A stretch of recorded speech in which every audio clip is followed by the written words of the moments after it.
questo breve video vedremo una funzione che è stata migliorata con il rilascio della versione 26 di FileMaker. Sto parlando di Get ID Record a gruppo trovato. Si tratta di una funzione che ci permette di individuare gli identificativi di un gruppo di record e poi con un'altra funzione gemella di usare questi identificativi per ricaricare e ricreare questo gruppo di record individuati. Già di per sé è una funzione molto interessante perché ci permette di spostare i foundset anche lato server, dove è sempre stato abbastanza problematico, no? Io ho un gruppo di record isolato nel mio client FileMaker Pro, vorrei eseguire un'operazione su questo gruppo di record, ma questa operazione è onerosa e vorrei farla gestire da una procedura che gira sul server. Devo inventarmi qualche strategia un po' particolare per far sapere al server su quali record sto agendo. Si poteva fare anche prima, ma non era comodo.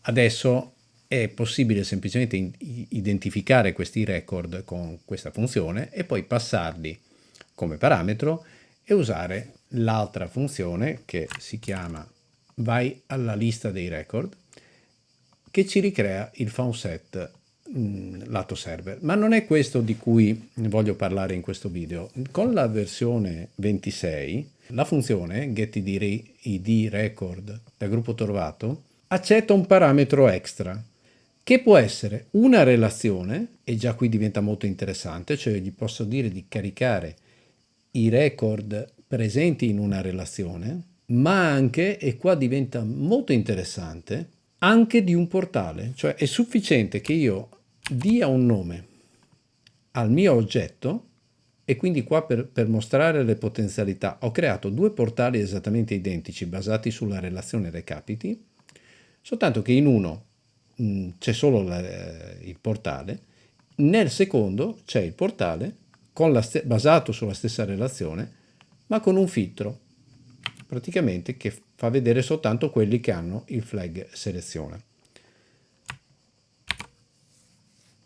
Qui per evidenziarli di colore in verde, vedete, se io aggiungo un record alla selezione mi appare anche qua. Bene, ma qui non stiamo agendo a livello di modello dati, stiamo agendo nell'interfaccia, no?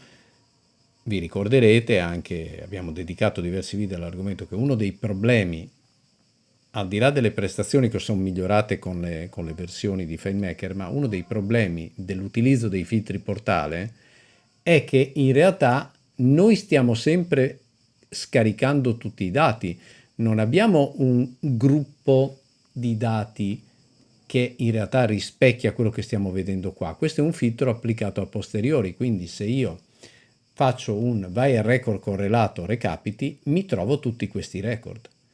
Però adesso invece con questo nuovo parametro noi possiamo avere una funzione che, basandosi su quello che stiamo vedendo, non quello che c'è sotto il cofano con la relazione, possiamo caricare solo quello che stiamo vedendo. Vediamo al lato pratico in che cosa si traduce. Mostra ID mi mostrerà tutti gli ID visualizzati in questo portale, perché io passo come parametro, vediamo uno script semplicissimo,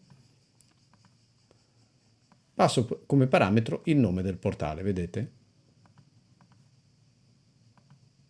Il portale si chiama portale recapiti full ed ecco, gli ID sono 43, 44, eccetera. Poi per comodità li ho messi in una finestra personalizzata. Vedete? Se guardate, 1, 2, 3, 4, 5, 6, 1, 2, 3, 4, 5, 6. Se faccio la stessa cosa nel portale sottostante, che è esattamente identico, ha soltanto un filtro, ma ripeto è un filtro portale, non è un filtro sulla relazione, quindi i dati che ci sono sotto sono uguali a questi, ma noi ne vediamo solo 3. Questa funzione magicamente mi restituisce soltanto quelli che sto vedendo, ma nel momento in cui li abbiamo disponibili in questa funzione possiamo anche passarli per ricreare il foundset. Questo cosa significa? Che se io voglio caricare questi record, vedete, li ho caricati tutti, ma se io gli dico di caricare i record di questo portale, in realtà c'è un filtro e quindi sono in grado di caricare soltanto questi 3 record. Questo è molto interessante perché posso fare un'esportazione lasciando all'utente la libertà di filtrare i record in un portale come vuole, ma se io esporto i record da questo portale avrò tutti i record presenti. Ma se li esporto da qui, e questo è molto interessante, o li stampo, lo stesso discorso, no?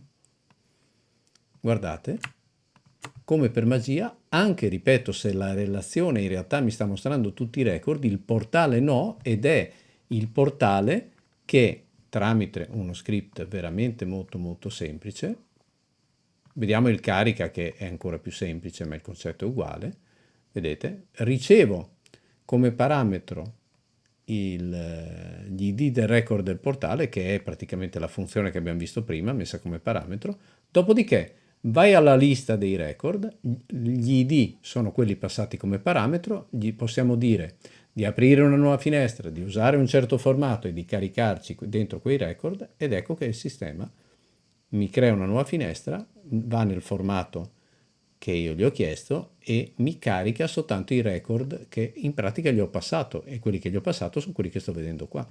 Quindi l'altro script che fa l'esportazione è appena più sofisticato, ma neanche tanto. Vedete, passo come parametro gli ID dei record presenti nel portale,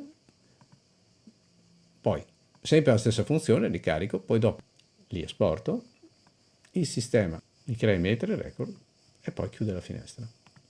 Quindi praticamente con una sola relazione, perché se andiamo a vedere la base dati, qui abbiamo solo questa relazione, ma con una relazione possiamo comunque avere la possibilità di gestire diversi found set correlati.